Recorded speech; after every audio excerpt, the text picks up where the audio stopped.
pessoal, esse é o bloco final do nosso bate-papo sobre aplicações Cloud Native. E nesse último bloco a gente vai falar sobre uma nova forma de levar as aplicações para a nuvem, que está em alta, que é o deploy através de containers, utilizando orquestradores. E também, um pouco mais para frente, vamos falar também de computação sem servidores, serverless, que também é algo que é extremamente disruptivo e em alguns modelos faz muito sentido. Bom, falando de containers, de orquestradores, containers resolveu alguns problemas, né, antes da gente falar do deploy propriamente dito. Não, com certeza, né? Então a gente começou falando daquele modelo onde a gente tinha o deploy no servidor físico, a gente passou pela virtualização, e quando a gente pensa em container, a gente está pensando numa otimização ainda maior do uso dos recursos computacionais. Então, quando eu ainda falo de virtualização, eu penso em repetir toda aquela stack do sistema operacional para cada aplicação que eu preciso, para cada VM que eu preciso subir, né?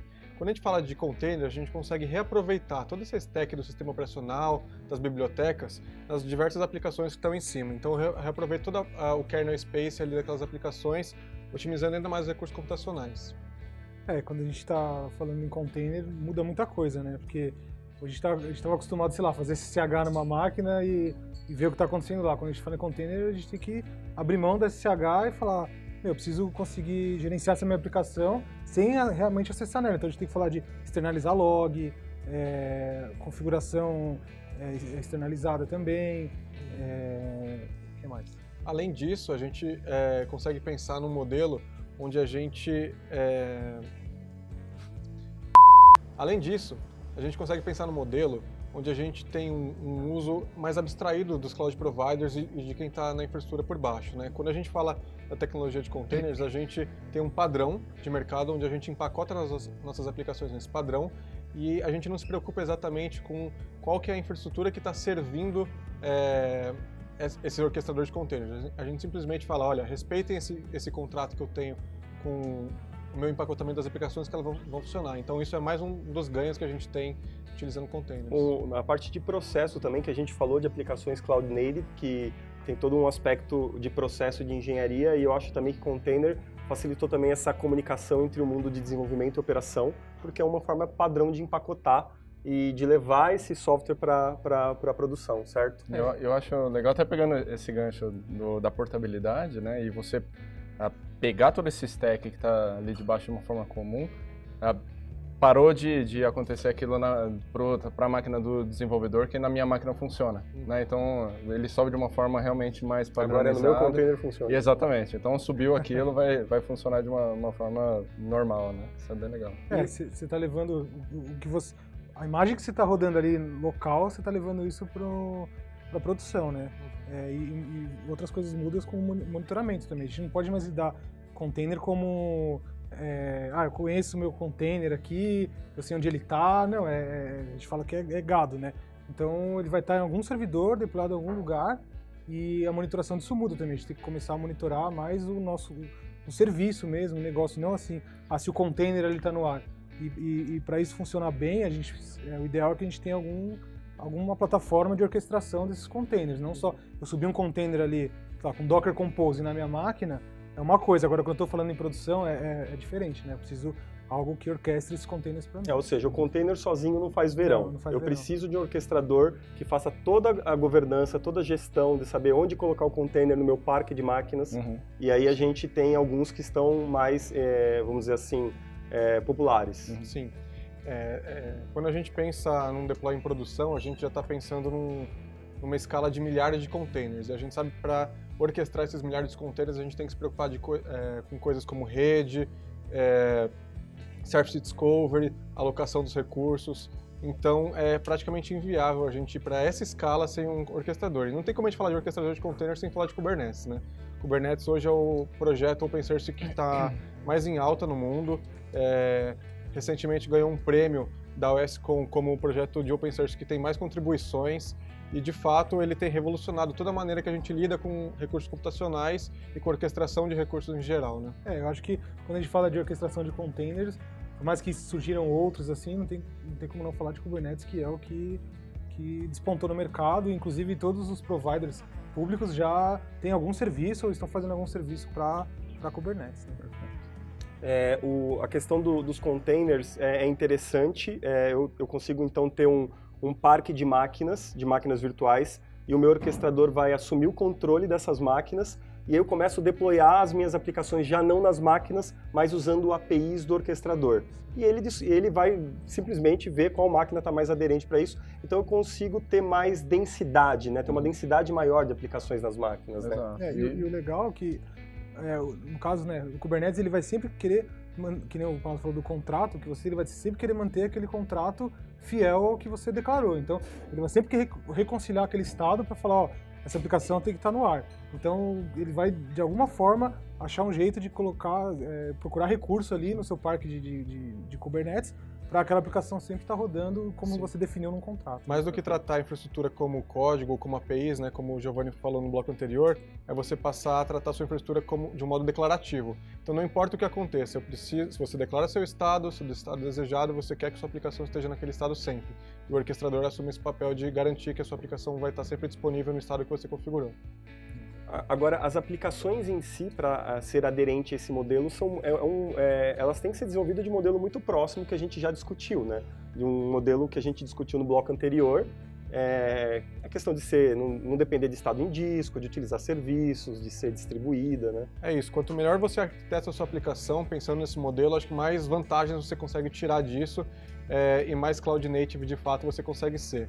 Então a gente fala bastante de não manter estado no disco, mas não é só isso, né? Você não se apegar de fato à infraestrutura que está por baixo, você não conhecer o sistema operacional que está rodando sua aplicação, você usar serviços externalizados, configuração externalizada, isso tudo influencia para que as aplicações sejam cada vez mais escaláveis, robustas e resilientes, porque quando a gente fala de Cloud Native, a gente está principalmente falando de resiliência, né? Uma resiliência de verdade, uma resiliência que traz um nível de serviço que a gente não conseguia ter antes.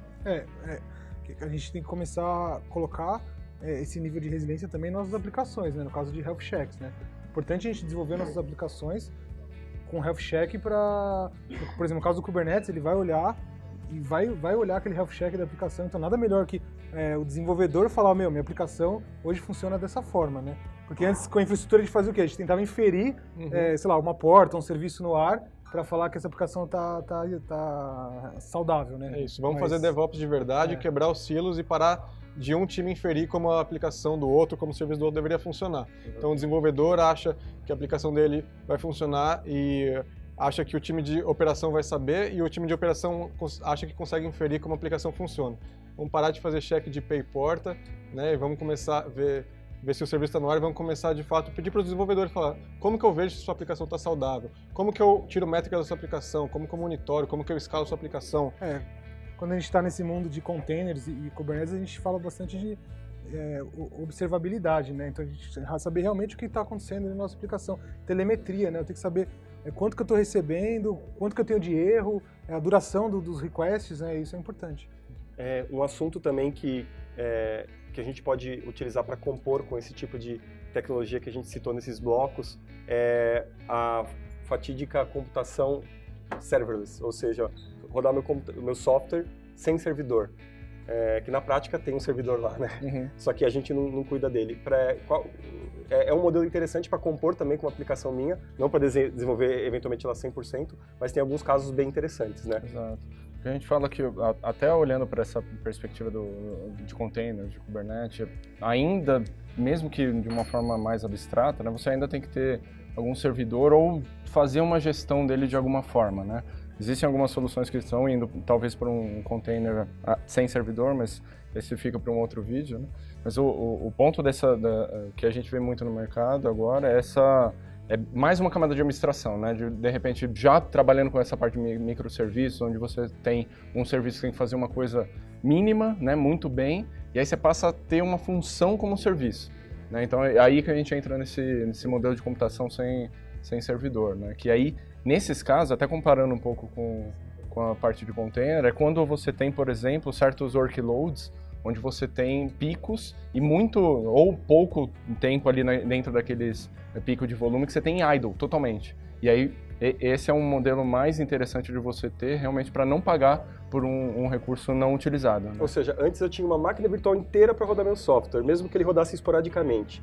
e ela era 24/7. Aí veio a nuvem, eu rodo só na hora que eu estou rodando necessariamente. Exatamente. Agora, quando eu posso colocar um container rodando que é um pedacinho da máquina. Agora, nesse caso, você está falando, eu tenho um processo que eu rodo esporadicamente, então eu não quero nem ter máquina. Eu quero que a nuvem deixe tudo desprovisionado. Na hora que algum evento acontece, ele sobe alguma estrutura que eu não sei o que é, executa e depois devolve. Exatamente. Por baixo dos panos, acaba até usando um pouco desse modelo de container, mas é realmente você não ter essa preocupação, geralmente orientado ao evento, né? Então, quando essa função precisa ser executada, ele sobe essa infraestrutura, mantém até no ar por algum momento para, de repente, reaproveitar para uma outra requisição que está chegando, etc. Se algo não acontece, ele desprovisiona e realmente você só paga por aquela execução, né?